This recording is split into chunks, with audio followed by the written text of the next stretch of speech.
আজি আমি দেশৰ যি গৌৰৱৰ ইতিহাস কাৰ্গিল বিজয় দিৱস এই বিজয় দিৱসৰ আজি যি শুভক্ষণ সেই শুভক্ষণত আজি আমি অসমৰ তিনিগৰাকী শ্বহীদ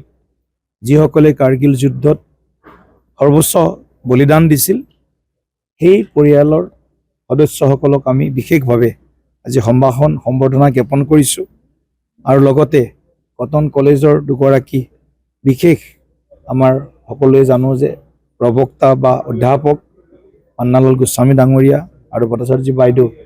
দুয়োগৰাকীকে আমি আজি বিশেষভাৱে তেখেতসকলৰ যি জীৱনজোৰা তেওঁলোকৰ যি উপাৰ্জন আছিলে বিশেষভাৱে সুদেশনা গোস্বামী বাইদেউ তেখেতৰ উপাৰ্জনৰ সমগ্ৰ উপাৰ্জন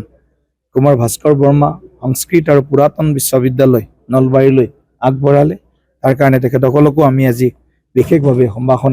জ্ঞাপন কৰিলোঁ তেওঁলোক আমাৰ সমাজৰ পাথেয় আৰু উদাহৰণ যাতে আমি সমাজখনক এনেকুৱা উদাহৰণৰ জৰিয়তে আমি সমাজৰ বাবেও শিক্ষা ক্ষেত্ৰৰ বাবেও দেশৰ বাবেও যাতে আমি উৎসৰ্গিত মনোভাৱেৰে আগন্তুক দিনত আমি সকলোৱে এক মনেৰে এক সংকল্পেৰে আমি দেশ আৰু সমাজৰ হকে কাম কৰি যাব পাৰোঁ তাক উৎসাহ আৰু সেই গোটেই ঘটনাসমূহক যি ঘটনাই কাৰ্গিল যুদ্ধত ভাৰতবৰ্ষৰ যি বিজয় গাথা আমি ৰচনা কৰিবলৈ সক্ষম হৈছিলোঁ এই গোটেইবিলাক বিষয় এবাৰ পুনঃস্মৰণ আমি কৰিলোঁ আৰু ভৱিষ্যতৰ দিনত নিশ্চিতভাৱে দেশৰ একতা অখণ্ডতা সাৰ্বভৌমত্বৰ প্ৰতি যদি কোনোবাই আমলে ৰঙা চকু দেখুৱায় তেতিয়াহ'লে সকলো ভাৰতীয় এক হৈ আমি সেনাবাহিনীৰ মনোবল যাতে অধিক সুদৃঢ় কৰিব পাৰোঁ সেনাবাহিনীৰ লগত সহাৱস্থান কৰি